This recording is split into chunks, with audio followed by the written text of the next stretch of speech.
She walked in carrying the best news of her life. She walked out carrying the worst wound she would ever survive. 3 years of marriage. 3 years of standing beside a man who ruled an empire built on silence and fear. 3 years of believing she was the one woman he would never betray. One open door destroyed all of it.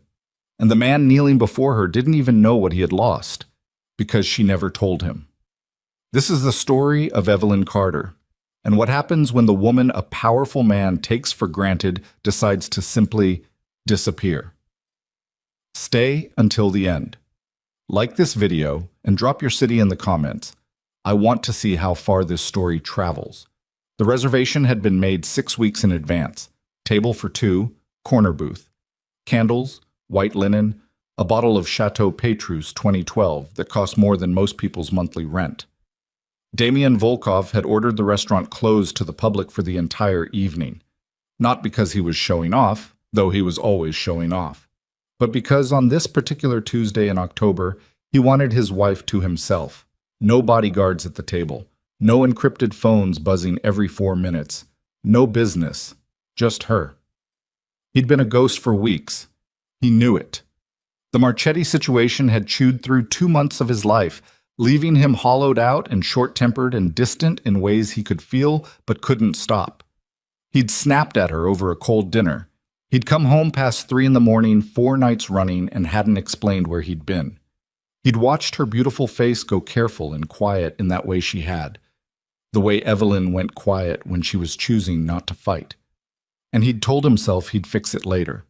Tonight was later. He stood in front of the mirror in his penthouse dressing room, adjusting the collar of a charcoal suit she'd once told him made him look human. His reflection stared back at him. 41 years old, silver threading through dark hair at the temples, a jaw like something carved out of granite, and eyes so cold that men twice his size looked away when he held their gaze too long. He looked like what he was.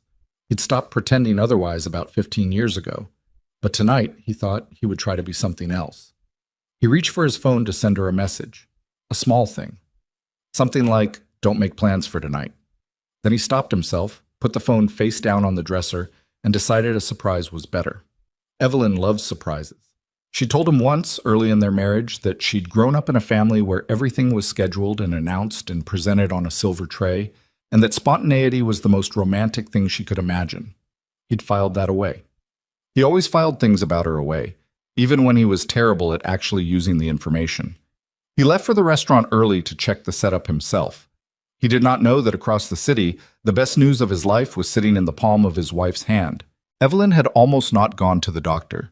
She'd been exhausted for weeks, the kind of bone-deep tiredness that coffee couldn't touch. And she'd chalked it up to the stress of watching her husband disappear into whatever war he was fighting this time. She knew better than to ask questions she wouldn't get honest answers to. That was the contract she'd signed when she married Damian Volkov, not in the legal documents, but in the quiet understanding between them. His world was dangerous, and her survival depended on knowing which doors to open and which to leave shut. But the nausea had been persistent, and her body knew things before her mind caught up. The clinic was small and private, the kind of place wealthy women in Manhattan used when they wanted discretion. Dr. Patricia Owens had been Evelyn's physician for 4 years and had a face designed for delivering news with grace. She'd come in with the ultrasound results wearing an expression that was professional but couldn't quite contain the warmth underneath it.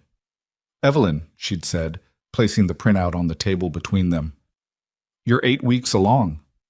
Evelyn had stared at the image. 2 small shapes, barely more than shadows. Her throat had done something strange, closed up and opened at the same time. "Both of them are strong," Dr. Owens continued. "Heartbeats are exactly where we want them." Both. Twins. Evelyn had sat in the examination room for a long time after Dr. Owens stepped out to give her privacy. Long enough that the nurse knocked twice to check on her. She wasn't crying. She wasn't sure what she was doing. She was thinking about a conversation she and Damian had had 3 years ago, the night before their wedding, when they'd stayed up until 4 in the morning talking about everything and nothing, the way people do when they're about to make the biggest decision of their lives. She'd told him she wanted children. He'd gone quiet in that way that meant he was being honest instead of polished, and he'd said, I didn't think that life was meant for me. But maybe with you it could be different. Maybe with you. She'd held on to those words for 3 years. She held the ultrasound photos carefully as she left the clinic, the way you hold something that could shatter. She tucked them into the front pocket of her purse, against her chest, and stepped out into the gray October afternoon with her whole future rearranged inside her. She rehearsed the words the entire cab ride uptown. We're going to be parents. No. Too flat. Damien, I have something to show you. Too formal. She wanted it to be a moment he'd remember for the rest of his life. She wanted to see the exact second the news hit his face, wanted to watch the cold, careful mask he wore like armor crack open for once. She decided to go to the penthouse. The restaurant reservation, she didn't know about it, but she knew he often went to the penthouse in the early evenings before coming home to handle whatever pieces of business couldn't be conducted elsewhere. The security team there knew her. They'd wave her through with a nod and a good evening, Mrs. Volkov, and she'd wait for him in his office with a glass of water she wouldn't drink, the ultrasound in her hands, the best thing she'd ever gotten to say, sitting ready on her tongue. She was almost smiling when the elevator doors opened on the 43rd floor. The lobby of the penthouse was empty except for Marcus, one of Damien's senior security men, who stood near the elevator with his hands folded in front of him. He was a broad, quiet man with a face that had taken some damage over the years and a loyalty to Damien Volkov that ran deep enough to be structural. He registered her presence with a small nod. Mrs. Volkov. Is he here? She asked. Marcus hesitated for half a second. Something moved behind his eyes. Mr. Volkov stepped out earlier, but he paused. Miss Hale arrived about 20 minutes ago. Evelyn absorbed that. Victoria? Yes, ma'am. She almost turned around right then. Something in her stomach shifted. Not suspicion, not yet, just a faint wrongness she couldn't name. Victoria Hale had been her best friend since their sophomore year at Boston University. They'd shared an apartment, shared heartbreaks, shared the kind of history that makes two women feel like family by choice rather than accident. Victoria knew this penthouse. She'd been here 100 times. There was nothing strange about her being here. Evelyn told herself that. She told herself that as she walked down the corridor toward Damien's office. She could hear voices before she reached the door, low, and then a sound she didn't immediately recognize, lighter, almost playful, the kind of sound that belonged somewhere private. The door was slightly open, maybe 2 inches. The light from inside cut a thin line across the dark hallway floor. She was 3 steps away when she heard Victoria laugh, not the way friends laugh, the other way. Evelyn's hand went out and found the wall. She stood there. Through the gap in the door, she could see Damien's profile, the line of his jaw, his shoulders, his hand that was resting at the curve of someone's waist. Victoria's waist. Victoria, who was standing close enough that there was no interpretation of it that didn't destroy something. And then Evelyn watched her husband lower his head and kiss the only woman she had ever trusted completely. The world didn't make any sound. The ultrasound photos slipped from Evelyn's fingers. They made a soft sound when they hit the floor. Paper on hardwood. Barely anything. But Damien didn't hear it, and Victoria didn't hear it, because they were not paying attention to the hallway. Evelyn stared at the photos on the floor. 2 small shapes. Both of them are strong. She bent down, slowly, the way people move when their body is working but their mind has gone somewhere else entirely, and she picked them up. Her hands were not shaking yet. That would come later. She heard Victoria's voice, low and deliberate, the voice of a woman who had rehearsed this. We can't keep pretending. The council has been patient, Damien, but patient doesn't last forever. They need you aligned with the Hargrove family by spring. The political connections alone would... I know what they need. Damien's voice was flat, controlled. But he hadn't moved away from her. Evelyn is kind, Victoria said. The word kind came out careful and precise, like a scalpel. But she's not built for your world. She never was. She's a liability. The council sees her that way. And honestly, a pause, something worse than silence. I think somewhere you know it too. Evelyn heard those words the way you hear things through water, muffled and distorted, but perfectly, permanently clear. She had heard enough. She turned around. She walked back down the corridor with her spine straight and her chin level and every breath measured and deliberate, the way she'd learned to move through rooms that felt dangerous without letting anyone see her flinch. Marcus was still at his post near the elevator. He looked at her face, and whatever he saw there made something move in his expression. Not guilt exactly, but something adjacent to it. She pressed the elevator button. "Mrs. Volkov." "Good night, Marcus," she said quietly. The elevator arrived. She stepped inside. The doors closed in front of her, and she stood there in the mirrored box as it descended, 43 floors, and she watched herself in the reflection with a strange, detached clarity. Her eyes were dry. Her face was composed. She looked like a woman who had simply stopped in to say hello and was now heading home. She looked absolutely nothing like a woman whose entire life had just been guttered like a candle. She did not go home. She drove. Not toward their apartment, not toward her parents' place in Boston, just outward into the city's dark arteries, the cab pushing through evening traffic while she sat in the back seat with the ultrasound photos in her lap and tried to think past the roaring in her ears. She's a liability. I think somewhere you know it too. Victoria. Victoria, who had helped her pick her wedding dress. Victoria, who had held her hand through every disappointment of the last 3 years. Every cold dinner, every unexplained absence, every night when Damien came home smelling like other people's cigarettes, and the weight of whatever violence he was managing. Victoria, who had been the one constant when Evelyn had traded the safety of her Boston family for the complicated, sometimes suffocating world of being Damien Volkov's wife. That Victoria. The cab stopped at a light, and Evelyn looked out at the street and thought very clearly. He doesn't even know. He didn't know about the twins.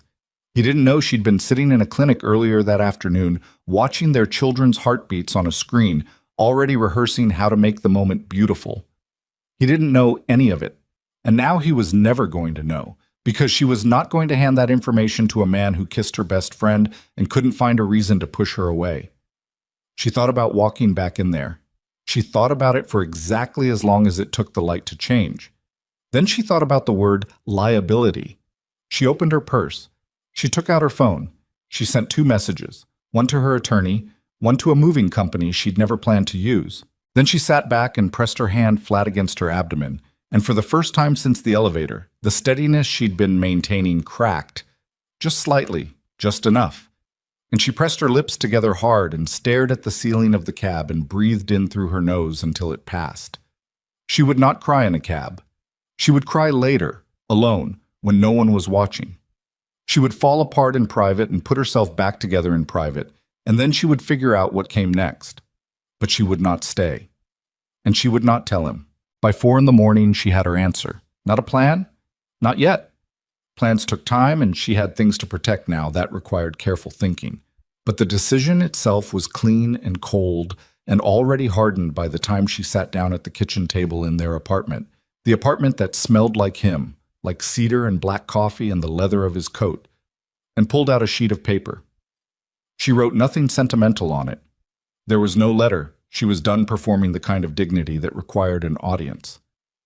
The divorce papers arrived electronically at 7 a.m., forwarded from her attorney's office to the printer in Damien's study, where he would find them when he returned from wherever he'd spent the night celebrating something she no longer cared about. She printed 2 copies, signed both, left them on the desk, weighted down by her wedding ring, the 3-carat emerald-cut diamond he'd placed on her finger in a ceremony she'd believed in with her whole body. She looked at the ring for a moment. Then she picked up her bag and walked out. The security team in the lobby watched her pass without a word. People moved differently when they were leaving for the last time. There was something in the posture, something in the way the eyes stopped registering the details of a familiar space. The guards knew without being told. None of them tried to stop her. She stepped out into the October morning with 1 carry-on bag, her purse, the ultrasound photos folded carefully inside, and a destination she hadn't told anyone. Behind her, on the desk in a penthouse study, a wedding ring caught the early morning light, and tucked in the pocket of her coat, pressed flat against her chest, were 2 photographs of the secret Damien Volkov would not learn about for 7 months. The only leverage she had never chosen to use, the only power she had chosen to walk away from entirely. Because she was not her husband. She did not trade in power. She survived with it instead. The restaurant called at 8:15 to confirm the reservation, By then, Evelyn Carter was already on a bus headed north, watching New York disappear in the gray morning fog, and carrying the greatest secret of a dangerous man's life safely inside her, already beginning to grow. Damian Volkov did not sleep that night. He'd waited at the restaurant until 9:30, then 10, then past 11, calling her phone with a patience that eroded slowly into something harder and colder. It went to voicemail every time.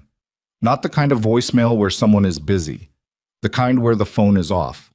He'd driven home through midtown traffic with his jaw set and his hands quiet on his knees in the back of the car because Damian Volkov did not let drivers see him unraveling, did not let anyone see that. Had spent 20 years constructing a self that presented the same surface in every condition, calm, contained, dangerous in the way that still water is dangerous. He walked into the apartment at midnight and knew immediately it was wrong. Not the lights. The lights were on, the way they always were when she was waiting up. It was something else, a quality of the air, a stillness that was different from the stillness of a sleeping house, more final than that, the way a room feels when something has been removed from it and the remaining space hasn't adjusted yet. He stood in the entryway for a moment, then he walked to his study. The divorce papers were centered on the desk. 2 copies, both signed in Evelyn's careful, deliberate handwriting. She wrote like she did everything else, with a precision that was never cold, always purposeful. The ring sat on top of them. 3 carats. Emerald cut. He remembered the exact moment he'd chosen it, standing in a jeweler's on Fifth Avenue, knowing nothing about diamonds, knowing exactly what he wanted, which was something that looked like her, elegant without performing it, strong without announcing it. He picked it up. He stood there holding it for a long time. He did not call anyone. He did not throw anything. He set the ring down next to the papers, poured himself 2 fingers of bourbon he didn't drink, and sat in the leather chair behind his desk and stared at the wall until the city outside the window started to go gray with early morning. His first coherent thought, when thinking became possible again, was, she found out about Victoria. His second thought, arriving right behind the first like a fist through a door, was, of course she did. He hadn't planned anything with Victoria. He needed to be clear about that, at least to himself, in the privacy of his own skull where no one could challenge the story. It had been a moment of weakness, the kind that happened when a man was exhausted and the war with the Marchetti family had ground him down to something raw and reactive and not entirely himself. Victoria had been there. She had been warm and familiar and had not asked anything of him. And then it had gone somewhere he hadn't intended, and he'd pulled back, and he'd told himself it was nothing, which was the thing men told themselves when they did not want to face the exact size of what they'd done. But Evelyn had seen it. She must have come to the penthouse. She must have walked in, and no one had told him. And she had seen... what? The kiss. Just the one. Just enough. He sat with that. He thought about calling her. He thought about getting in the car and going after her right now, 5 in the morning, wherever she'd gone.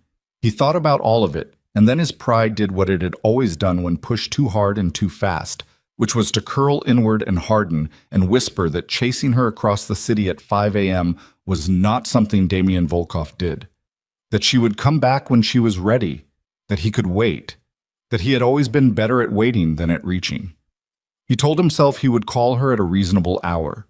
He told himself that the way a man tells himself things that aren't true, because the truth is too much to carry before dawn. He picked up his phone. He put it down. He picked it up again and dialed, and it went straight to voicemail, and he listened to her recorded voice say, "You've reached Evelyn. Leave me a message," and then he ended the call without speaking because he did not know what to say, and Damian Volkov did not leave messages he wasn't certain of. He went to sleep in his chair with the bourbon untouched and the ring sitting 3 inches from his hand. When he woke up, the morning had arrived in full, and Victoria Hale was standing in his kitchen. She had a key. He'd given it to her 2 years ago when Evelyn had asked him to, because Victoria was her best friend, and sometimes Evelyn wanted her to be able to come and go. It had seemed reasonable at the time. He was not in the habit of taking things back once he gave them. She was making coffee when he walked in, moving through his kitchen with an ease that now caught in his chest like a splinter. She was dressed well. Victoria was always dressed well, that careful, put-together quality that she shared with Evelyn but wore differently, sharper, more deliberate. And she turned when she heard him, and her face arranged itself into something that was very close to concern. "I heard," she said. "Marcus called me." "Did he?" "Damien." She set the coffee down and moved toward him with both hands slightly open, the body language of someone approaching something volatile. "I know this is terrible, but you need to hear something." He looked at her. He was good at looks. He'd spent a career refining the specific quality of attention that made men reconsider their choices. Victoria had seen it before and had usually been immune to it, which had always been something he respected about her and was now just information. "Talk," he said. She pulled out her phone, sat down at the kitchen table, placed it between them, and slid it toward him like evidence. On the screen was a message thread.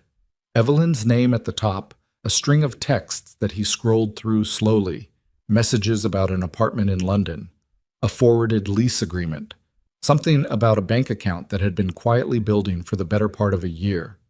"I didn't want to show you this," Victoria said. "I need you to know that. But if you're going to spend the next 6 months destroying yourself trying to find her, you deserve to know the truth. She's been planning to leave for a long time, Damien. This wasn't about what she saw." He read the messages a second time. His face did not move. "When did you get these?" he said. "She sent them to me months ago. She told me she was unhappy. She asked me to help her figure out next steps." Victoria's voice was steady and quiet and full of a grief that looked genuine. "I told her she should talk to you. I told her that 100 times. But Evelyn, you know how she is. Once she decides something, she goes internal. She stops listening." He set the phone down. He knew Evelyn. He knew her in the way that you know someone you have shared a bed with for 3 years, eaten breakfast with, watched sleep. The intimate, granular knowledge of a person that no one else has access to. He knew she went quiet when she was hurt. He knew she was more stubborn than she appeared. He knew a lot of things. He did not know she'd been planning to leave. And the thing was, the thing that made the messages land with the weight they landed with, was that they didn't not sound like her. The phrasing was close. The restraint was close. He was tired and gutted, and his judgment had taken a beating. And the person sitting across from him was someone he'd known for years through the woman he loved, and she looked like she was hurting too. "All right," he said. "Damien, all right." He pushed back from the table and stood. "I need to be alone." Victoria left without pushing further, which in retrospect he should have noticed. The restraint of it, the surgical cleanliness of knowing exactly when to stop.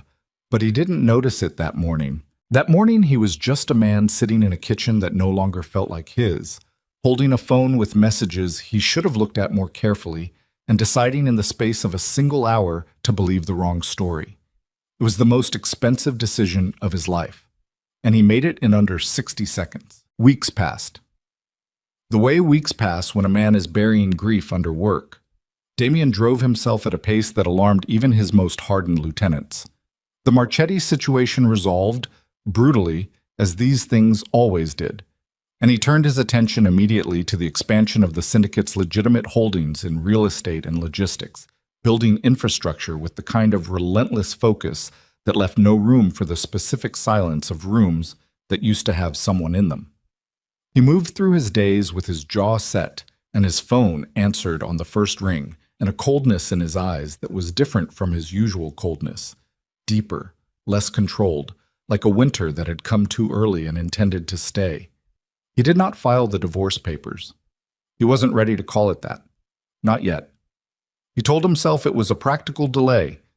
There were assets to organize, financials to separate, structures to put in place before anything became official.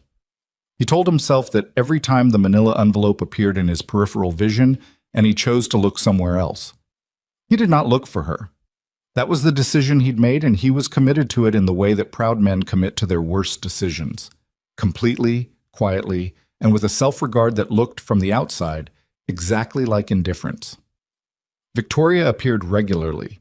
She had a talent for it, for materializing in the margins of his life at moments when the silence was loudest. She never pushed. She brought things.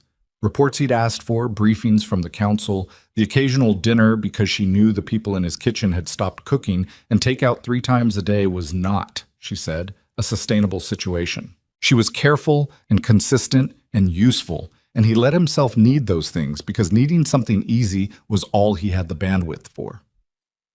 The Mafia Council met in November, 6 weeks after Evelyn disappeared. Damien sat at the head of the long table in the Volkov family's boardroom. Dark wood, no windows, a room that was designed to feel like the inside of a vault, and watched 12 men in expensive suits arrange their faces into expressions of concern. He'd known most of them since he was 23 years old. He knew the difference between their real faces and their performed ones. He chose that particular evening not to read too carefully. The Hargrove Alliance, said Edmund Price, the council's oldest and most deliberate voice, a 70-year-old man with white hair and the quiet authority of someone who had been right enough times to stop needing to raise his voice. It becomes more relevant now, given the change in your personal situation. My personal situation, Damien repeated. Price met his eyes without flinching. He was one of the few men on the planet who could. The council's position has always been that certain alliances strengthen the family from multiple directions. The Hargrove connection provides political cover that we do not currently have and will increasingly need going into next year. He paused. Catherine Hargrove is available. The family is interested. I think you understand what I'm suggesting. I understand what you're suggesting. And? Damien looked at the men around the table.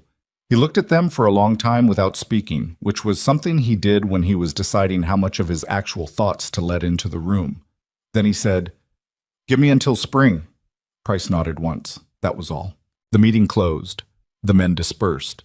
Damien remained at the table after everyone left, alone in the vault room, with the overhead light making everything look like a documentary about power, and thought about a woman in a white dress in a courthouse in Boston 3 years ago who had looked at him like he was a gamble worth taking.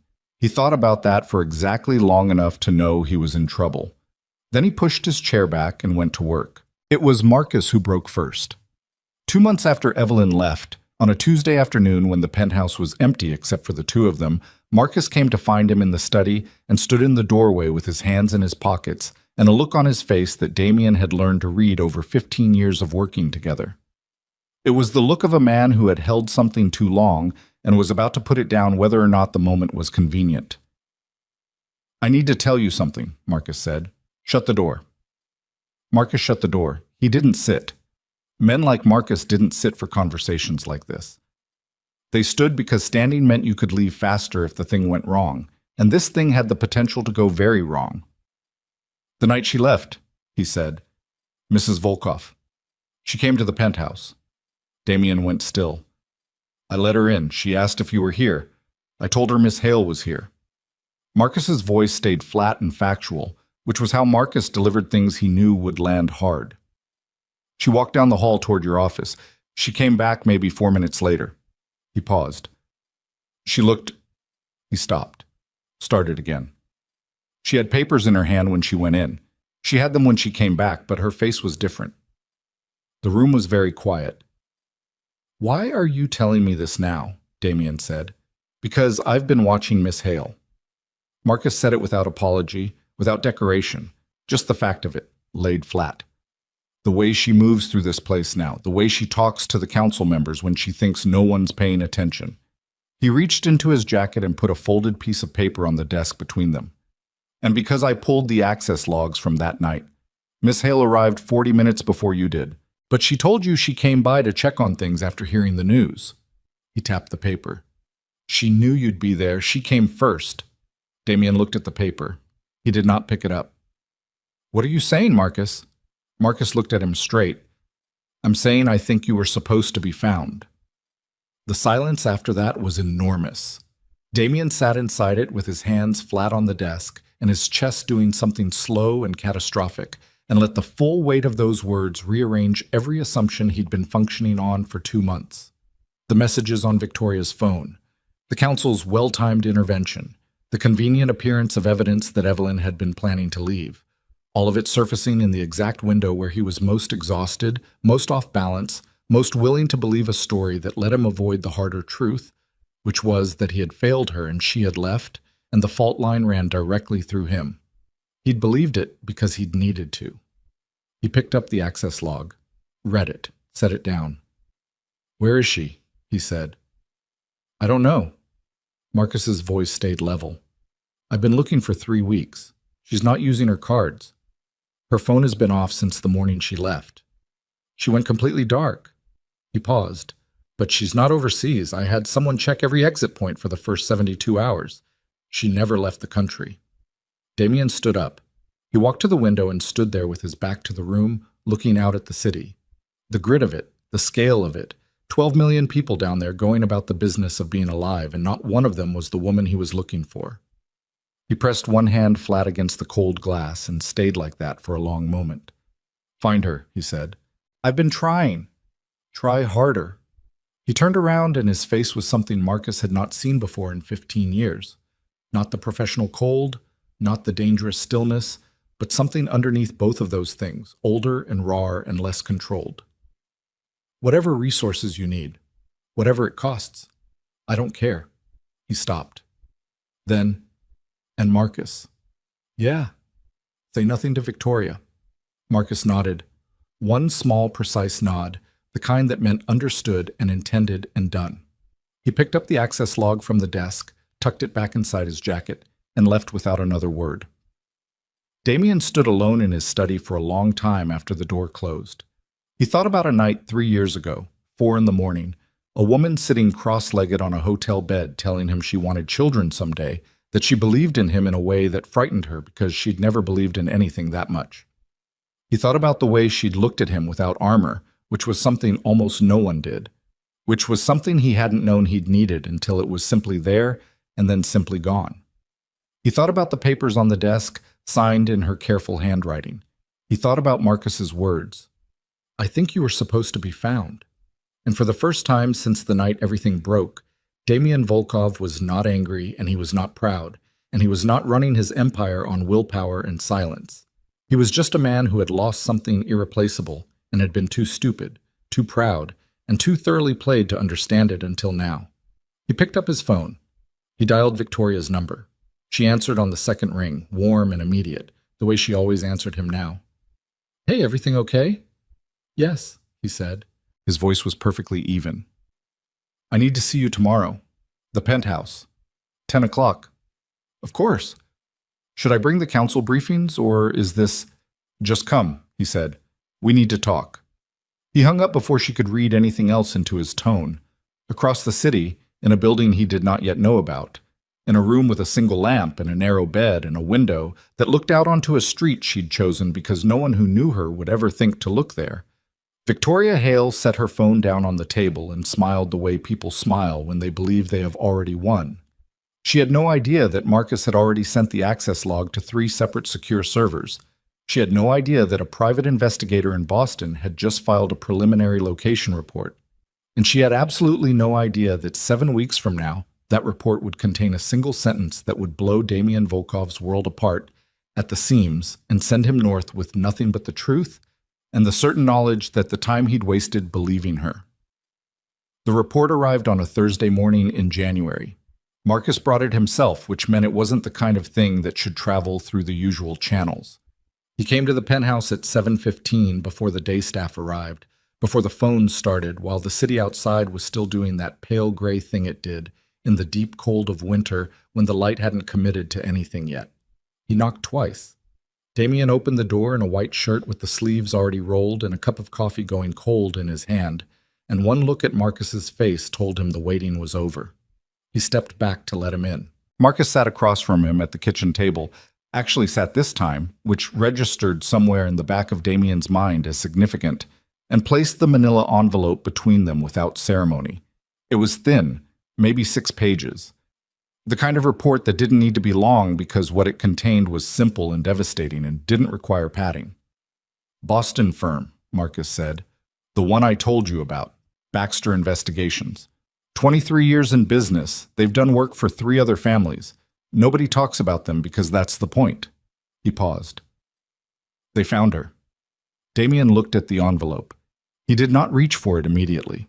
There was a moment, but just a moment, where something in him needed to exist in the last few seconds before knowing, because knowing was going to change every single thing, and some part of him had learned in the last 3 months to be cautious about change. Then he picked it up and pulled the pages out and read. Her name was listed as Evelyn Carter. Maiden name. The address was a coastal town in Maine he'd driven through once, years ago, on a run-up to Halifax. A rental property registered to a woman named Ellen Carter, close enough to be functional, different enough not to flag an automated search. The report detailed her movements over a 14-day surveillance window. A small grocery on the main street, a clinic on the edge of town she visited twice a week, a walking route along the harbor she did each morning, weather permitting, moving slowly. Moving slowly. He almost passed it. He went back to it. Subject moves at a notably reduced pace. This is consistent with... He stopped reading. He turned to the next page, and there was a photograph. It was taken from distance through a long lens, grainy at the edges the way surveillance photographs always were. She was walking on the harbor path he'd read about. Her coat was open despite the cold, a dark navy coat he didn't recognize, and she had one hand in her pocket and the other resting at her side.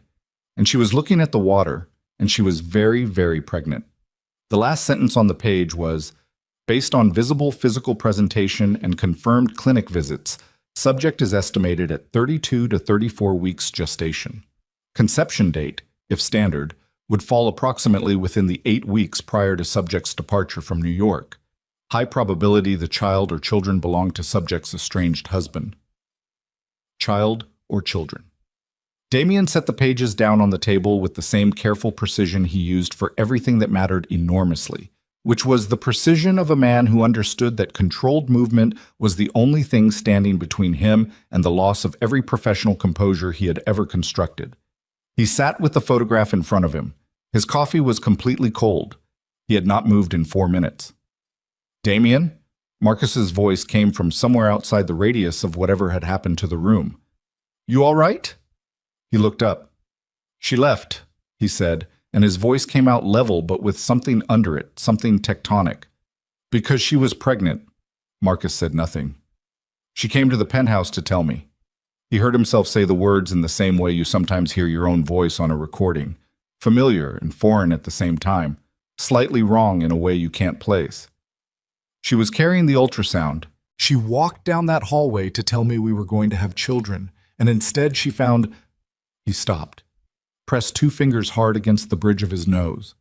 She never told me. She left, and she never told me because she thought I chose Victoria. She thought I chose the council and the alliance and the political marriage over everything we... He stopped again. The silence in the kitchen was the loudest thing in the building. There's more, Marcus said. He said it carefully, the way a man says something he knows will hit a second time in a different place. He reached into his jacket and produced a second smaller envelope. The forensic team finished the document analysis yesterday. The messages on Victoria's phone, the ones she showed you, the apartment lease, the bank transfers, all of it. Damien took the envelope. He opened it. He read for 3 minutes without stopping, without his expression changing, and then he set the pages down next to the photograph and put both hands flat on the table and pressed down like he was trying to keep the surface from moving.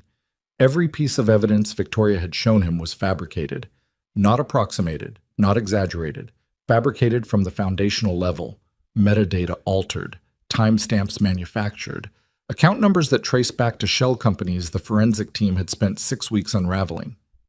The bank account that was supposed to show Evelyn building a secret financial exit had been opened in her name using documentation forged well before her disappearance. The lease for the London apartment didn't exist. The message thread on Victoria's phone had been constructed using fragments of real texts between Evelyn and Victoria, surgically edited and reassembled into a false narrative with the kind of technical precision that required either significant resources or significant help. Both, it turned out. The trail ran directly into the Mafia Council. 3 names. 3 men who had sat at the long dark table in November and arranged their faces into expressions of measured concern while discussing the Hargrove alliance. 3 men who had been routing payments to a private technology firm in Eastern Europe that specialized specifically in digital document fabrication for organized crime clients. The money was traceable if you knew what you were looking for, and Marcus, it turned out, knew exactly what he was looking for. Damien stared at the names on the page. He knew all three of them. He'd broken bread with all three of them. He trusted all three of them with things that could have dismantled him. Financial structures, operational details, the inner mechanics of a syndicate that ran on the assumption of loyalty from the inside.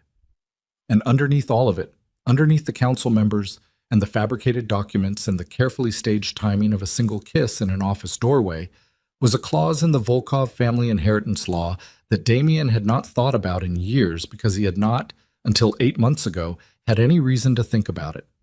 Marcus pulled out one more page. He slid it across the table without a word.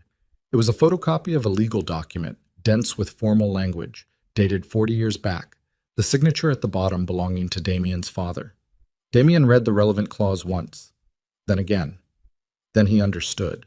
Under the terms of the Volkov family compact, a document that governed the transfer of controlling authority over the syndicate's legitimate holdings, the real estate portfolios, the logistics companies, the banking infrastructure worth somewhere north of $4 billion, the first biological children of the sitting patriarch held automatic controlling interest upon maturity. Not a share, not a seat at the table, controlling interest. The kind that superseded the council's collective authority entirely. The kind that would, when those children turned 25, render every political alliance and power arrangement the council had built over the last 2 decades structurally irrelevant. Evelyn's twins, his twins, because the photograph was sitting right there and the timeline was right there, and there was not a version of this where the math didn't work, would inherit everything. And the council had known she was pregnant before she did. Damien sat back in his chair. He thought about Edmund Price at the head of the boardroom table, 70 years old, voice like deliberate architecture, talking about the Hargrove alliance with the calm of a man who had already arranged the outcome. He thought about Victoria's hand at Evelyn's waist, the way she'd moved through his kitchen the morning after, the practiced grief of her expression, the timing of everything. Every single beat of it timed perfectly, deployed perfectly, aimed at the one man who had enough pride and enough exhaustion to believe the story he was handed. They had used him. They had used the worst moment of his marriage as a mechanism, and they had used the woman he'd trusted most as the instrument, and the target of all of it had not been him. The target had been an 8-week pregnancy that Evelyn had been carrying to his door when the whole thing detonated in her face. He picked up his phone. He dialed Victoria. She answered on the 3rd ring this time, slightly slower than usual, which meant she'd seen his name and taken a breath. "Good morning. You're up early." "My office," he said. "Now." A pause. Not long. Just enough for her to hear the texture of his voice and make a calculation. "It's 7:30, Damien. I'm not even—" "Victoria." One word, flat as a blade. "Now." She came. She arrived 40 minutes later, looking put together in a way that cost effort, clothes pressed, hair right, that surface of composure she wore like a second skin. She came into his study and sat across from him with her hands folded in her lap, and her face arranged into something open and slightly concerned, the face she wore when she was managing a situation, and Damien looked at her across the desk and felt a calm that was not calm at all, but was what lived on the other side of fury when fury had burned through all its own oxygen. He placed the forensic report on the desk between them. He placed the access log next to it. He placed the photograph from Maine last. Victoria looked at the 3 items on the desk. Her eyes moved across them slowly. Something happened in her face. Not panic, not immediately. Something more controlled than that. A rapid internal recalculation that a less observant man might have missed entirely, but that Damien, who had spent his entire adult life reading the faces of people who were deciding how much to reveal, caught with absolute clarity. She looked up at him. "I can explain—" "No," he said. "You can't. Because I'm not going to ask you questions, Victoria. I'm going to tell you what I know, and then I'm going to give you one opportunity to fill in the parts I don't. And if you try to perform anything at me, grief, confusion, good intentions, any of it, we're done talking. Understood?" Her mouth closed. "The council approached you," he said. "I don't know exactly when. My best guess is 8 or 9 months ago, when the medical records first showed a possibility that Evelyn might be pregnant. They needed someone inside, someone she trusted completely, and who had access to me. You were the only person on the planet who qualified on both counts. He watched her face. Nothing moved. He kept going. The kiss was staged, not the feelings behind it. I think you made sure there were real feelings, because real feelings are harder to fake and easier to sell. But the timing, the open door, Evelyn's arrival, that was constructed. You knew she was coming. Someone on my security team, not Marcus, someone else told you she'd left the clinic and was heading uptown. He paused. After she left, you manufactured the evidence. The messages, the accounts, the lease. You gave me a story I was too gutted and too proud to fact-check. And then you let the council do the rest. Victoria sat absolutely still. The inheritance clause, he said. That's what this was about. $4 billion and control of every legitimate operation this family has built in 40 years. My children were going to inherit it, and none of you were willing to let that happen. The room was quiet for a long time. Then Victoria said, "You were never going to hold this family together, Damien." Her voice had changed. The management layer was gone. What was underneath it was not regret, and it was not remorse. It was something older and colder, and somehow worse for being genuine. You married a woman from Boston with no connections, no understanding of what this world actually costs, no preparation for what it asks of people. And you did it because she made you feel like a human being, which is a luxury you cannot afford, and which everyone around you knew would eventually get someone killed. She held his gaze. The council wasn't wrong about what she represented. A liability, a vector. Children who would inherit controlling interest over operations they know nothing about and will spend the rest of their lives being used as leverage by every enemy this family has ever made. She stopped, then, quieter. I did what needed to be done. He looked at her for a long time. You destroyed my family, he said, because you decided you knew better. Someone had to. He stood up. He picked up his phone from the desk and made one call, 3 words to the person on the other end. Come in now. Then he set the phone down and looked at Victoria with an expression she had never seen on his face before. Not anger, which she'd seen, not the cold professional danger, which she'd also seen, but something emptied out and absolute, the face of a man who has finished deciding. Damien. The council meeting is in 2 hours, he said. You're going to be there. She went still. That's not a request. The 2 men who came through the door 30 seconds later were not men Victoria recognized, which meant they weren't regular syndicate staff. They were something else, the kind of people Damien kept at the outermost edge of his operational world for situations that required a complete break from normal procedure. They stood on either side of her without touching her, without speaking. Victoria looked at Damien one last time. Whatever she saw in his face told her that the version of this conversation where she talked her way out simply did not exist. The council meeting was the most efficient 2 hours of Damien Volkov's professional life.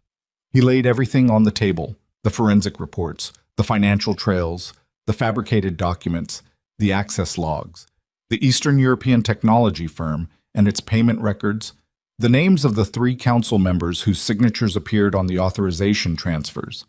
He presented it the way a prosecutor presents a case, without emotion, without editorializing, in an order so methodical and so complete that the 8 remaining council members who had not been involved sat in silence with the specific stillness of people realizing they are watching something that cannot be stopped.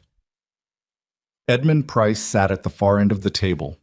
For the first time in 15 years, he could not hold Damien's gaze. The 3 involved members tried, in sequence, to offer explanations. Damien let each of them speak for exactly 30 seconds before he placed a specific document in front of them. Different documents for each man, each one a piece of their involvement so precisely documented that the explanation dissolved before it fully formed. By noon, all 3 had resigned their positions.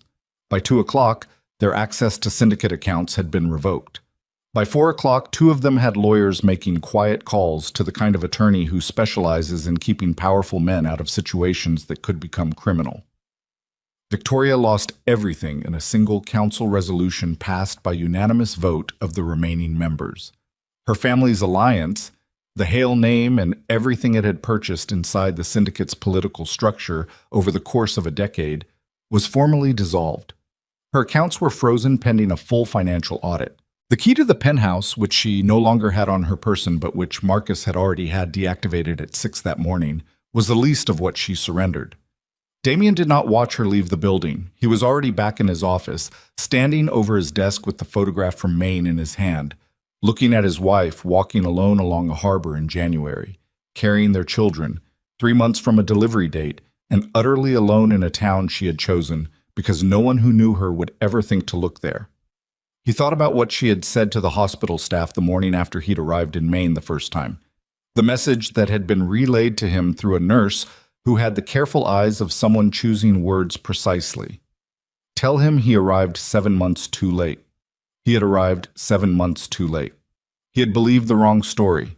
He had let his pride close the door before he'd bothered to look at what was on the other side of it.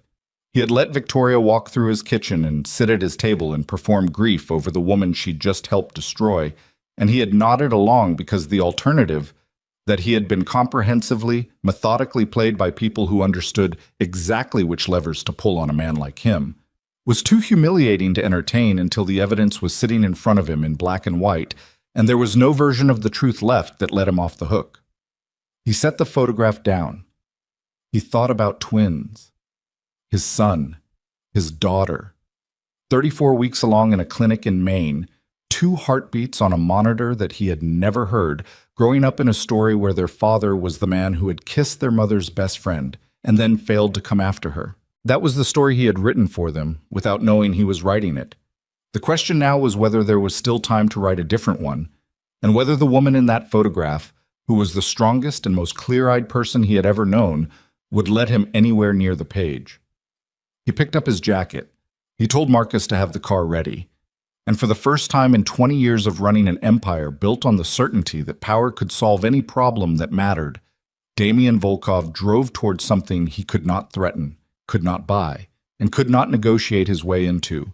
The mercy of a woman he had failed completely, who was 3 weeks from giving birth alone, and who had every right in the world to tell him that some damage could not be undone no matter how many empires you burned to prove you were sorry. The drive to Maine took 6 hours. Damien sat in the back of the car and did not sleep and did not speak and did not look at his phone except once, when Marcus texted to confirm that the council resolutions had been formally recorded and the 3 deposed members had been escorted from syndicate property without incident. He read the message, put the phone face down on the seat beside him, watched New England roll past the window in the flat gray light of a January afternoon. Bare trees, frozen fields, the occasional town that appeared and dissolved like something half-remembered. He had not called ahead. He had no plan beyond arriving. For a man who had built his entire professional existence on the architecture of plans, contingencies within contingencies, every scenario mapped and pre-answered before it materialized, the absence of one was its own particular kind of vertigo. He had nothing prepared, no speech, no negotiation strategy, no leverage and no angle and no calculated sequence of words designed to produce a specific outcome. He had the truth, which he'd spent 3 months failing to find, and a photograph of a woman walking alone by the water, and the knowledge that whatever he said when he saw her would have to come from somewhere so far beneath his usual operating surface that he wasn't entirely sure he could reach it. The town appeared around 4 in the afternoon. It was smaller than he'd imagined, a harbor town that had the particular quality of New England winter settlements. Stripped down, honest, the summer prettiness packed away and replaced with something harder and more functional. Fishing boats in the harbor with their rigging tapping against aluminum masts in the wind. A main street with a hardware store, a diner, a pharmacy, a small grocery with a handwritten sign in the window. The kind of place where strangers were noticed but not confronted, where people minded their own business with a specificity that bordered on philosophy. The rental was a small house 2 blocks from the harbor, white-clapboard with dark shutters, a front porch with 2 chairs, neither of which had been used in the winter cold. The lights were on inside, warm yellow through cotton curtains. The driver pulled up across the street and stopped. Damien sat there for a moment. He got out. The cold hit him immediately. The specific damp cold of coastal Maine in January that went through a coat like the coat wasn't there and settled in the bones with a proprietary permanence. He walked across the street, up the porch steps, which creaked under his weight. He knocked on the door twice and stepped back and put his hands in his coat pockets and waited, looking at the grain of the painted wood and listening to his own breathing in the quiet of a street that had no traffic and no noise except the harbor wind and the distant tapping of rigging. Footsteps inside. Slow, careful, the particular rhythm of someone moving deliberately. The door opened. She was wearing a gray sweater and dark leggings and socks, her dark hair pulled back, and she was very pregnant, more than the photograph had prepared him for. The fullness of it, the physical reality of it landing in his chest like something thrown from height. She looked healthy, which he registered with a relief so acute it felt close to pain. She looked like herself, which was the other thing. Still Evelyn.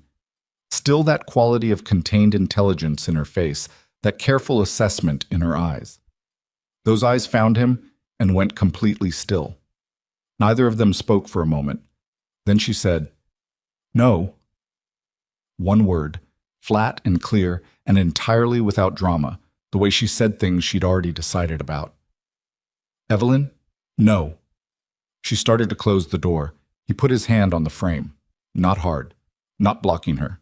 He was not going to block her. Was not going to use his size or his presence or any of the 100 physical habits of authority he'd accumulated over 20 years. He just put his hand on the frame and said, "Please, 5 minutes. Then I'll leave if you want me to." She looked at his hand on the frame. She looked at his face. Whatever she saw there, he didn't know exactly what it was, didn't know which of the things happening behind his eyes had made it to the surface. She held the door where it was. Not open. Not closed. The 3-inch gap of a woman making the smallest possible concession to the fact that she was, despite everything, still a person who believed in hearing things out. 5 minutes, she said. You stand there. I stand here. Okay. And Damien. Her voice dropped one register, something harder coming through it. If you try to explain or excuse a single thing, I will close this door, and I will call the sheriff, and I will make your life complicated in a way that your lawyers will spend 6 months untangling. Are we clear? Yes. She waited. He said, I know what Victoria did. I know what the council did. I have the documentation, all of it, and 3 of them are gone and Victoria has nothing left. I know that you came to the penthouse that night to tell me about the pregnancy. I know you heard everything. I know you left because you believed I'd chosen. He stopped, steadied. I know what it looked like. And I know that what it looked like and what I intended are 2 different things, and that the difference doesn't matter at all because you still had to walk away from your own marriage alone and pregnant, and you've been here for 7 months by yourself, and I... His voice stopped working. He pressed his lips together hard, looked at the porch boards. When he looked back up, his face had the expression of a man who has not allowed himself to be seen clearly in so long that the experience of it is physiologically uncomfortable. I'm not asking for forgiveness, he said. I'm not asking for anything tonight. I just needed you to know that I know, all of it, and that I'm sorry in a way that I don't have the right language for. Evelyn stood in the doorway and looked at him for a long time. Her hand was resting on her abdomen, not dramatically, just resting there, the unconscious gesture of a woman who had spent 7 months keeping herself between the world and the 2 lives she was carrying. He watched her do it, and felt something in his chest that he did not have a category for, something that was grief and fury at himself and an almost unbearable tenderness, all compacted into a single sensation that had no outlet. She said, You should have come sooner. I know. 7 months, Damien. I know. I was 8 weeks pregnant when I left. I had the ultrasound in my hand. Her voice stayed level, but something moved through it underneath the level, something that caused her to keep contained. I was going to tell you we were having twins. I had rehearsed it. I had the exact words ready. She stopped. The hand on her abdomen pressed slightly, and instead I watched you. She stopped again. The wind came off the harbor and moved through the porch, and neither of them spoke for a moment. Go home, Damien, she finally said. It wasn't cruel. It was exhausted, which was somehow worse. I know you fixed it. I know you did what you do. Went at it like a war and won. That's what you are. That's what you'll always be. She looked at him directly. But I'm not a territory you can liberate and walk back into. And right now I need you to leave before I stop being calm about this. I'll leave, he said. I'll leave right now. He reached into his jacket and produced an envelope. Plain, white, unsealed. He held it out across the threshold. This is everything. All the documentation, the forensic reports, the council resolutions, the financial trails. You deserve to have it. You deserve to know the full truth of what was done to you. Not to us. To you. She looked at the envelope. She took it. She did not say anything else. She stepped back and the door closed quietly, without force, without drama, the soft, definitive click of a latch engaging, and Damien stood on the porch in the January cold for a moment with his hand still slightly extended, and the space where the envelope had been now just cold air, and then he turned and walked back down the steps. He sat in the car and told the driver to find a motel. He was not leaving Maine. He found a room at a small inn 4 blocks from the harbor, the kind of place with nautical prints on the walls and radiators that ticked and groaned through the night, and no room service, and no concierge, and no one who recognized his name or cared to. He sat on the edge of the bed in his coat for a while, not turning the lights on, listening to the building settle around him and the harbor wind against the single window. His phone had 17 messages. He read none of them. He ordered food from the diner on the main street, a BLT and coffee that came in a paper cup, and ate at the small table by the window watching the street go dark and quiet and empty, the way streets in small towns go empty in winter, completely and early and without apology. He slept badly and woke before dawn and went for a walk along the harbor because the alternative was lying in the dark thinking, and thinking at 4 in the morning had never produced anything he could use. The harbor was empty at that hour. The boats in their moorings, the rigging still moving in the cold, the water black and flat and serious under the pre-dawn sky. He walked the length of the dock and back with his collar up and his hands in his pockets and his breath making short white clouds that the wind took immediately. He didn't know what he was doing here beyond the fact that going back to New York felt like a concession he wasn't ready to make. He came back the next afternoon. He knocked. She opened the door with an expression that was not surprised, which meant she'd expected him to return, which meant she knew him well enough to have predicted it. She looked at him for a moment. "You're still here," she said. "Yes." She studied him. "Why?" "Because I don't have anywhere more important to be." Something moved across her face, not softening, not yet, but a slight adjustment, a recalibration of whatever position she'd been holding. She looked at him the way she used to look at him in the early years, when she was deciding whether the version of him she was seeing was real or performed. "There's soup on the stove," she said, after a long pause. "You look like you haven't eaten." He ate soup at her kitchen table, and she sat across from him with a cup of tea, and neither of them talked about anything significant. She told him the names of the boats in the harbor. He told her about the ticking radiator at the inn that had kept him awake. Small, careful, neutral things, the conversational equivalent of testing ice before putting weight on it. She ate crackers. She moved around her small kitchen with the particular deliberateness of someone in the late weeks of pregnancy, measured and self-aware, pausing occasionally with one hand on the counter. He watched her and tried not to let it show on his face what it did to him to watch her. He came back the day after that, and the day after that. On the 5th day, she let him stay for dinner. On the 6th day, she went into labor. It started at 2 in the morning.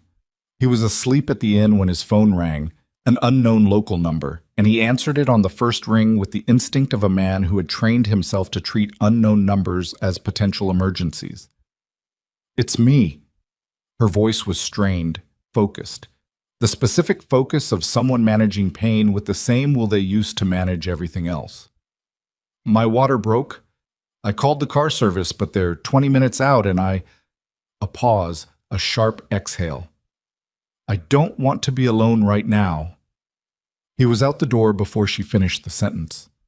4 blocks at a run in the January dark, the cold hitting him like a physical object, his shoes on the empty pavement, no coat, no thought for anything except the white clapboard house with the lights on and the woman inside it who had said she didn't want to be alone.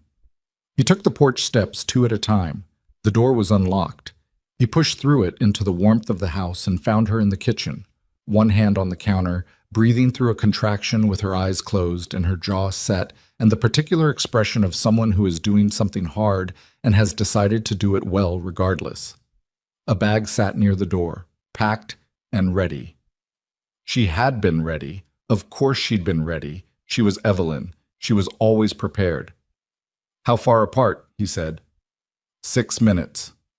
She exhaled, opened her eyes, looked at him with an expression he hadn't seen in 9 months. Not guarded, not managed, just her, plain and present and in pain and trusting him enough to let him see it. "They said premature is possible with twins. The clinic's 20 minutes away." "Okay." He picked up the bag. "Can you walk?" "I've been walking for 7 months, Damien." They got out the door.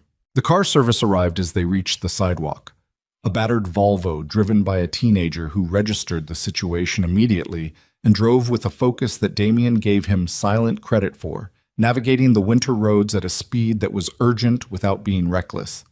The coastal Maine dark sliding past the windows while Evelyn sat beside him with her hand gripping the door handle and her breathing measured and deliberate. He reached over and put his hand on hers. She didn't pull away. She held on to it. The hospital was small, a regional facility, well-equipped, but nothing like the specialist Damien could have arranged in New York. Nothing like the private delivery suites and on-call teams he would have assembled given 6 months of preparation and the financial resources of a criminal empire.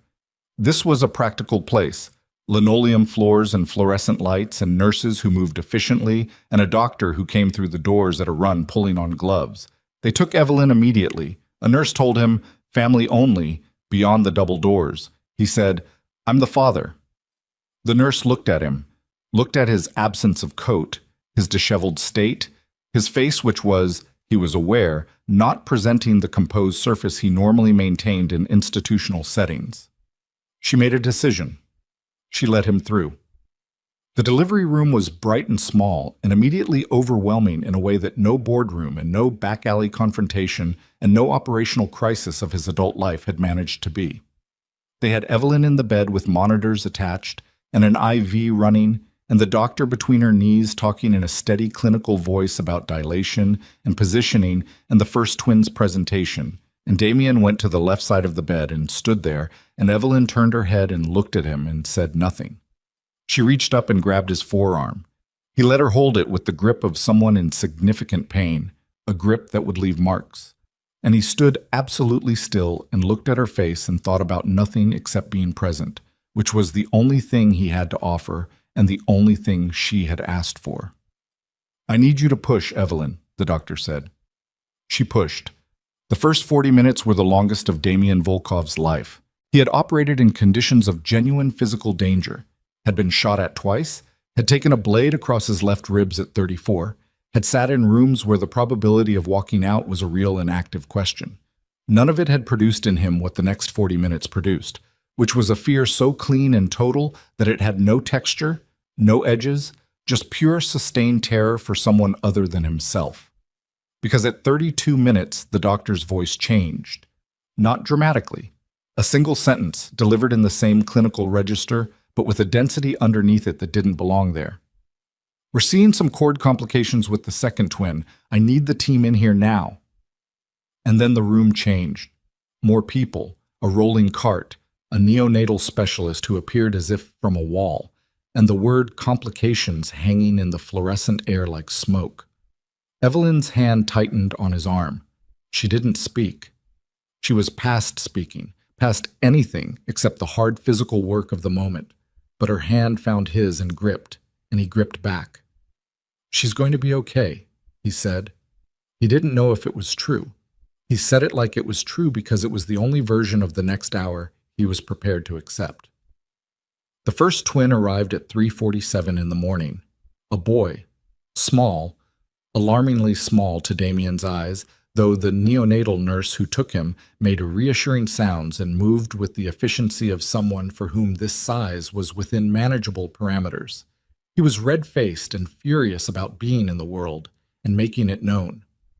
That sound, That specific, thin, fierce sound hit Damien somewhere below his sternum and rearranged something permanent. Then the room got louder and more serious, and the doctor said, "I need you to push through this, Evelyn.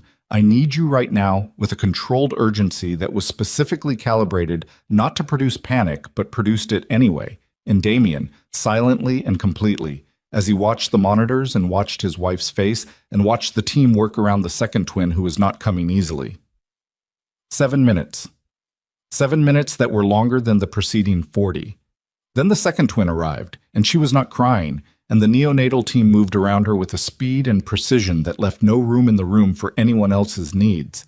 And Damien stood beside Evelyn and held her hand and did not look away from his daughter's face, which was the smallest face he had ever seen, which was still and pale and not yet making any sound. While the specialists worked and the monitors tracked, and the world outside the hospital went on existing with a complete indifference to everything that was happening inside it.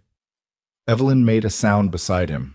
Not words, just a sound, raw and low, the sound of a woman whose body and mind and spirit had reached the absolute outer limit of what they could sustain. He put his hand against her hair. She let him. "She's here," he said. He was watching the neonatal team and he was not certain yet, but he needed to say something true. "She's here and they have her." 23 seconds later, his daughter made a sound.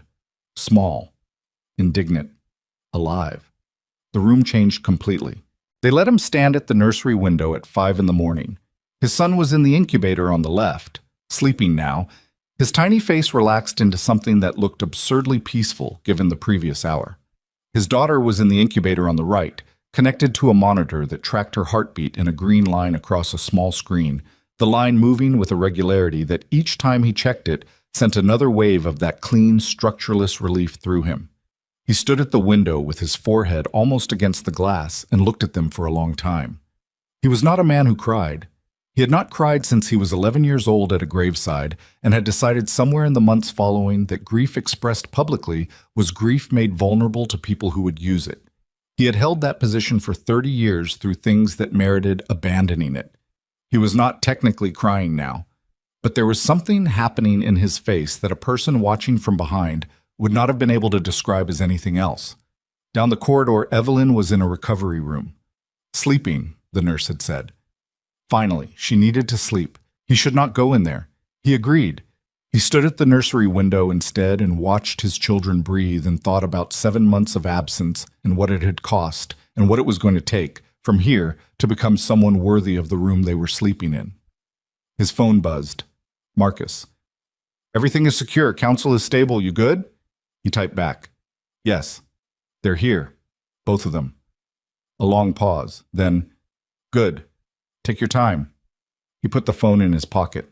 He looked back through the glass at his son and his daughter, 32 weeks old, and already having survived something, already having been born into a story that was complicated and imperfect and marked by the failures of the people who were supposed to protect them before they even arrived. He pressed his hand flat against the glass. He made them a promise that he did not say out loud and did not need to, which was simply, "I will not leave again." Down the corridor, a door opened. A nurse came toward him with a careful expression, the kind worn by people who are delivering information that requires the other person to make a decision quickly. She stopped a few feet away. "Mr. Volkov," she said, "your wife is awake. She's asking for you." He looked at her. He looked back through the nursery glass one more time. His son, his daughter, the green line on the monitor moving with its steady, indifferent precision, the most important thing he had ever seen in his life. And then he turned and followed the nurse down the corridor toward the room where the woman he had failed and found and lost and driven 6 hours through the January dark to reach was lying awake waiting. And he did not know what she was going to say when he came through the door, and for the first time in 20 years, Damien Volkov walked toward something with no plan and no leverage and no certainty of the outcome, and kept walking anyway, because the only alternative was to stop, and stopping was the one thing he was finished with. He reached the door. He put his hand on the handle, and whatever was waiting for him on the other side of it was going to be the most important conversation of his life.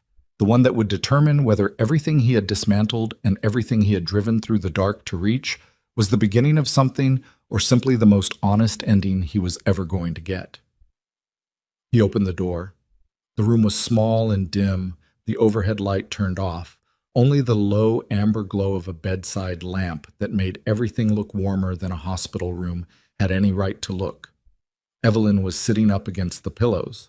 Not lying down, sitting, because she had never been the kind of person who received anything horizontally if she could help it. She was pale and hollowed out in the way of someone who had just done something enormous with their body and hadn't slept enough to begin processing it. Her hair was loose around her shoulders. She had both hands in her lap, and she was looking at the door when he came through it, which meant she had been listening for his footsteps. She had always been able to identify his footsteps. He stopped just inside the door, let it close behind him, stood there in the amber light, and looked at her. And she looked at him, and neither of them said anything for a moment that stretched long enough to have its own weight. Then she said, "Did you see them?" "Yes." "Both of them?" "Both of them." He moved to the chair beside the bed, the visitor's chair, the one that was not beside her but adjacent to her, respecting the geometry of what was still unresolved between them, and sat down, leaned forward with his elbows on his knees. He was still in the shirt he'd been wearing for 18 hours. No coat, no composure to speak of. Just a man in a hospital chair at 5 a.m. with his face entirely open. "The boy has your jaw," he said.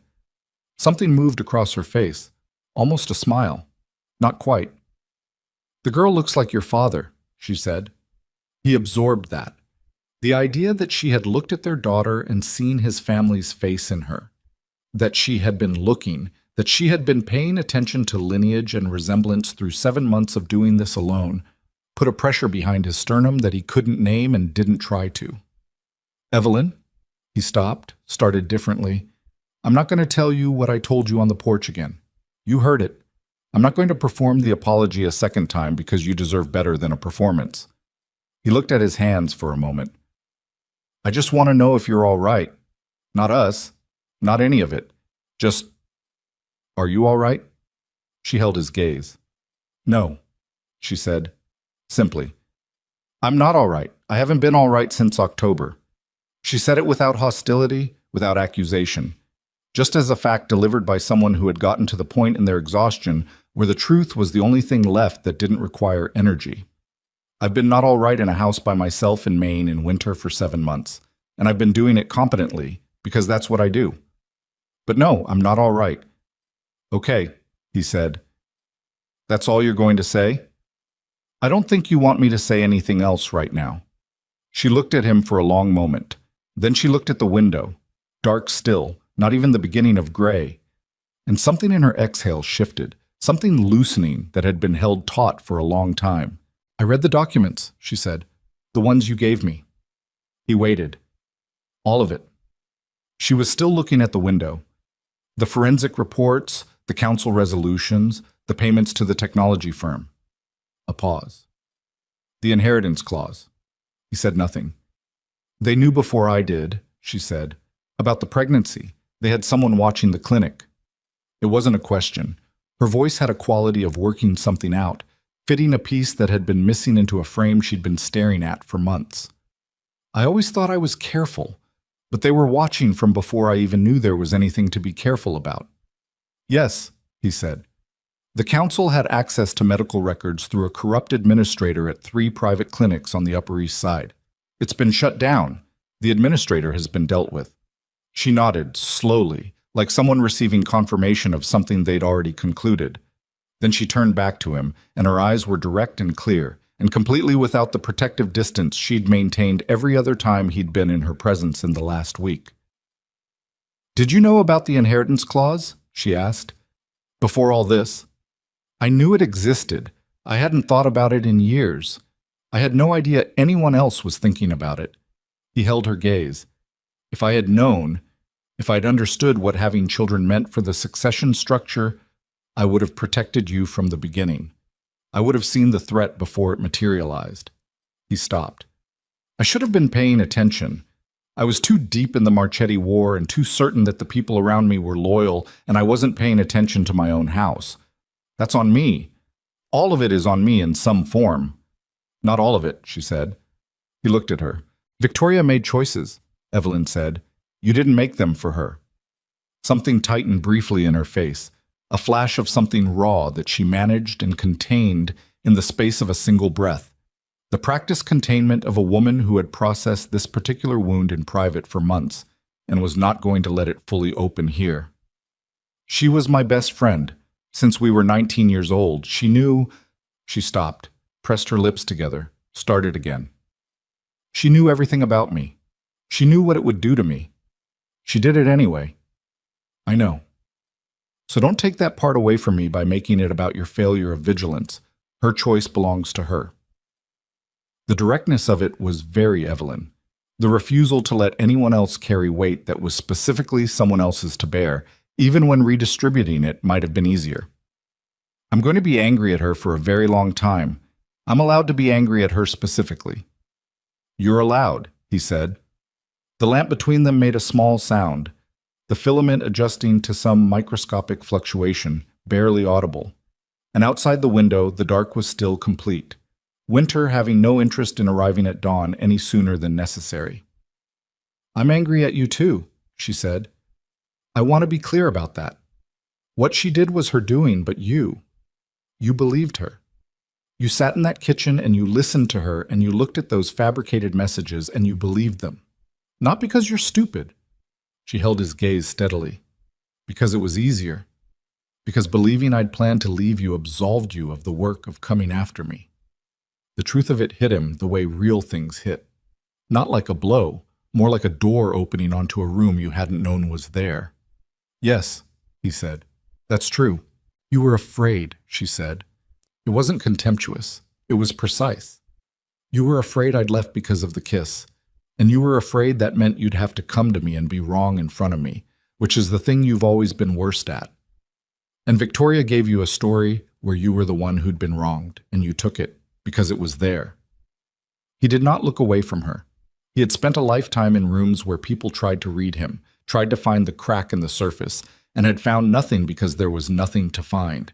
The surface went all the way down, was what he'd always believed. He sat in the chair beside his wife's hospital bed at 5:15 in the morning and looked at the woman who had apparently always been able to see through all of it and said, yes. One word. She looked at him for a long time after that. Then she said, the twins need their father. He went still. I'm not saying that's what I want, she said quickly, hearing how it sounded and correcting it. I'm saying it's true independent of what I want. They need you. I can raise them. I've been preparing to raise them alone, and I could do it. I would be good at it. But they're Damien Volkov's children, and they're going to live in a world that knows that, and they need someone who understands that world to stand between them and it. She paused. So I'm not going to keep you away from them, whatever else happens. You should know that now. What else is going to happen? He said carefully. She looked at the window again. The darkness outside was beginning, barely, the suggestion rather than the fact, to differentiate itself into shapes. The first faint movement toward gray. I don't know yet, she said honestly. I've been alone for 7 months and I've gotten very good at knowing exactly what I think and feel and want, which is something I maybe wasn't good enough at before.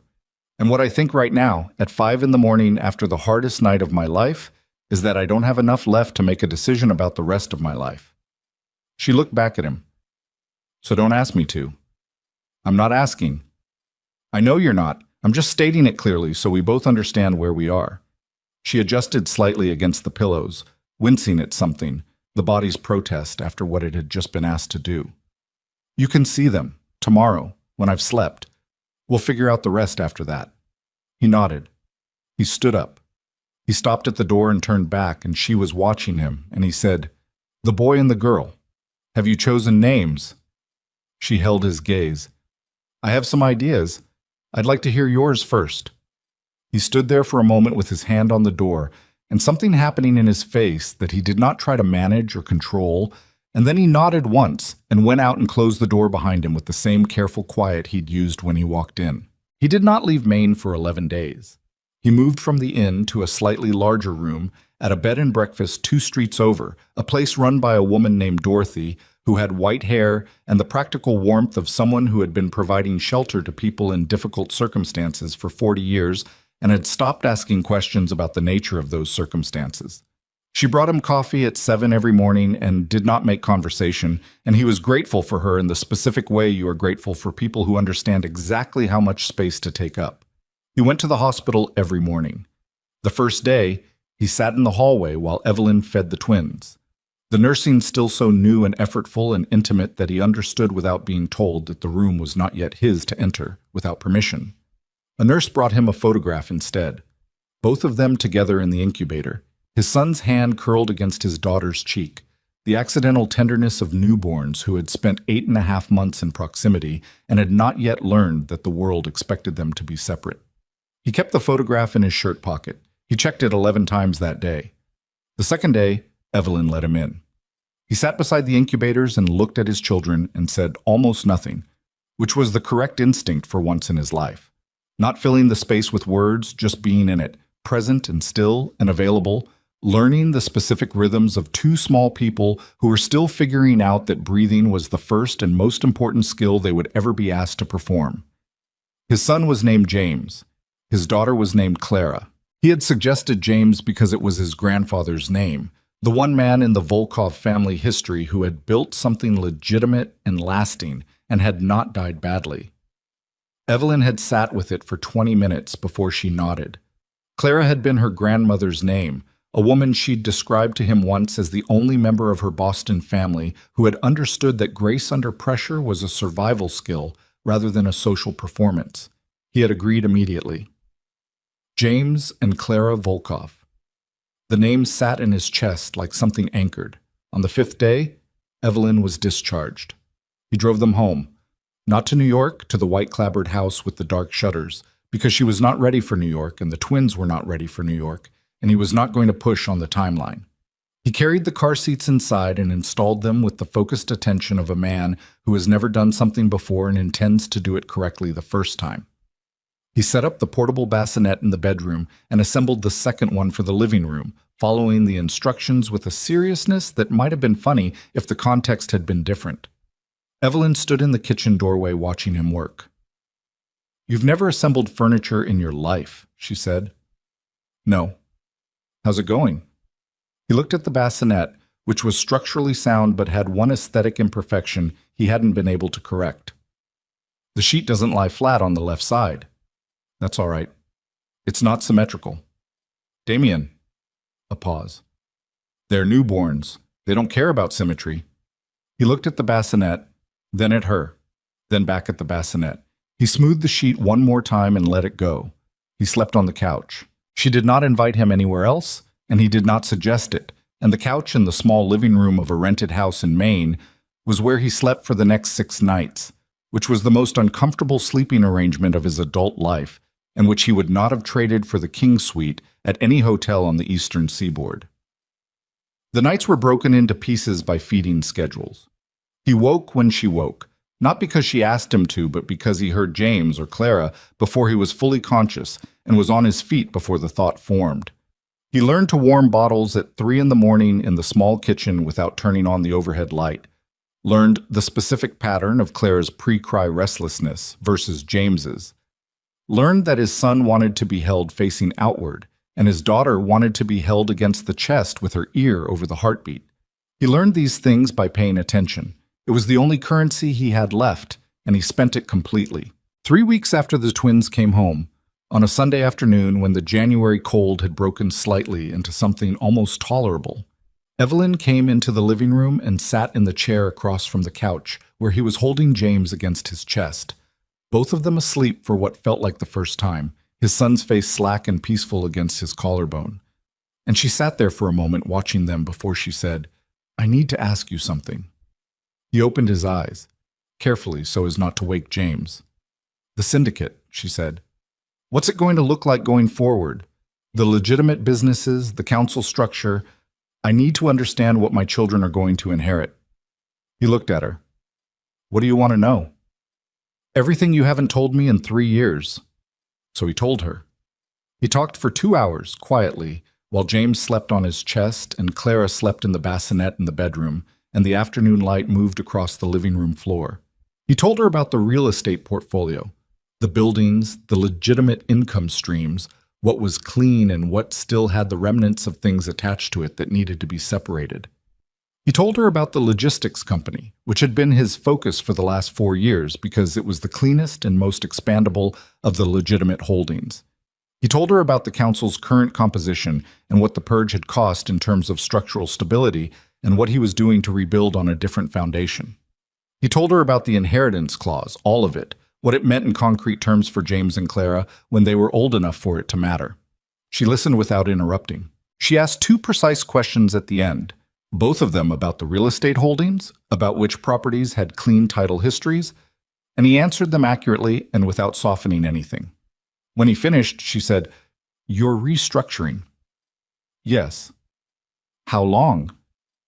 2 years, maybe 3, to complete the separation of the legitimate side from the operational side. After that, he paused. After that, James and Clara inherit a business portfolio. Not what I inherited. She looked at him steadily. Is that what you want? Or is it what you think I want to hear? He thought about that honestly. Both, he said, which I think is how it's supposed to work. She nodded slowly. She reached over and straightened the blanket over James's legs. A small adjustment, barely necessary, the gesture of a woman who needed to do something with her hands while she processed. Then she sat back and looked at him and said, "I'm not ready to come home." "I know. I'm not ready to make any decisions about any of it. The marriage, the future, any of it." She held his gaze. "But I want you to keep coming here while I figure it out. I want James and Clara to know your face before they know anything else about what your face represents." She paused. "And I want you to understand that none of that is a promise. It's just where I am right now." He looked at his sleeping son. "It's enough," he said. "It might have to be enough for a long time." "Then it's enough for a long time." She held his gaze for a moment longer. Then she looked away, out the window at the harbor, at the boats in their moorings and the flat gray water and the winter sky that was beginning, very slowly, to suggest that spring was somewhere on the far side of it. She had that look she sometimes got. Not sad exactly, more like someone measuring a long distance and deciding they're willing to walk it. He recognized that look. He had fallen in love with her the first time, partly because of that look. Spring came late to the Maine coast. It came in increments, reluctant and provisional, a degree at a time, the harbor ice retreating from the edges inward and the rigging finally going quiet when the wind shifted south. The boats came back out. The summer-closed shops began opening their shutters a few hours a day, testing the weather. Damien bought a house, not the inn, not a rental, a house 4 blocks from the harbor, white clapboard like Evelyn's but larger, a place that had been sitting empty through the winter and needed work. He hired local contractors and worked alongside them when his schedule allowed, learning things about subflooring and window casings and the particular demands of houses that sat close to salt air. He was not good at it. He got better.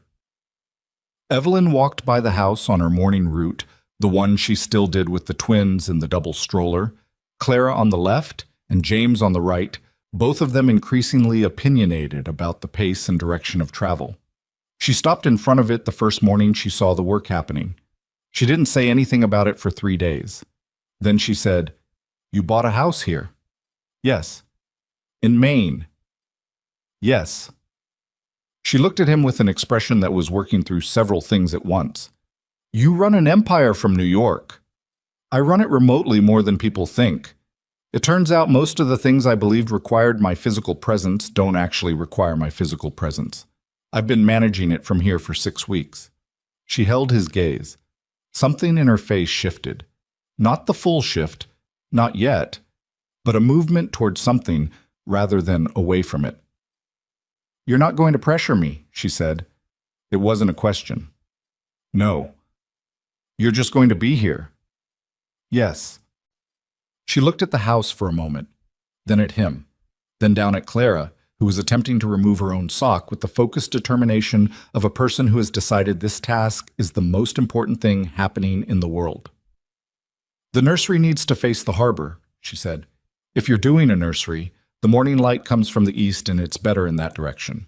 He nodded. "I'll tell the contractor." She pushed the stroller forward. James made a sound of approval or objection. It was still sometimes difficult to distinguish. and Clara succeeded in removing the sock and held it up like evidence. He watched them go down the block. He stood on the front steps of a house that needed 6 more weeks of work and watched his family walk away from him in the April morning. And he let them, because letting them go and trusting they might come back was the only kind of love he was capable of learning, and he was determined, finally, to learn it correctly. The birthday party was Clara's idea. That was what Evelyn told him, which was almost certainly not literally true, given that Clara was 11 months old and her ideas at this point were primarily about socks and the texture of blueberries. But there was something of Clara's personality already, a sociability, a preference for occasions, that made the attribution feel right.